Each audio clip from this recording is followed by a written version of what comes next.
আকাশ মেঘলা, বৃষ্টি হচ্ছে, তারপরেও আমি ইরিক্ষেতে এসেছি গ্রামীণ দৃশ্যে। অসাধারণ একটি ইরিক্ষেত। আমি রাস্তা দিয়ে যাচ্ছি, ভাবলাম এই ইরিক্ষেতটার একটি ভিডিও তৈরি করি। দর্শক, আপনারা এই অসাধারণ ইরিক্ষেতটি ভিডিও চিত্রের মাধ্যমে দেখতে পাবেন।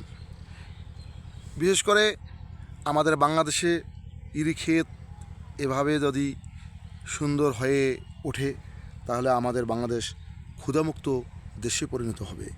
সুন্দর একটি ইরিক্ষেত, আকাশ মেঘলা থাকার কারণে হয়তোবা ভিডিওটি চমৎকার হচ্ছে না, তারপরেও আমি আপনাদের ভিডিওটি উপহার দিব।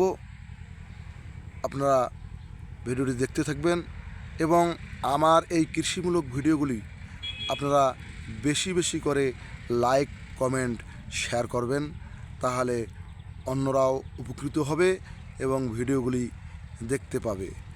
আপনারা আপনাদের ক্ষেত খামারের যত্ন নেবেন, তাহলে রত্ন পাবেন, অর্থাৎ যত্ন নিলে ভালো ফলন হয়, ভালো ফসল হয়। আমরা নিশ্চিত আপনারা লাভবান হবেন এবং ভালো থাকবেন, সুস্থ থাকবেন। আল্লাহ হাফেজ।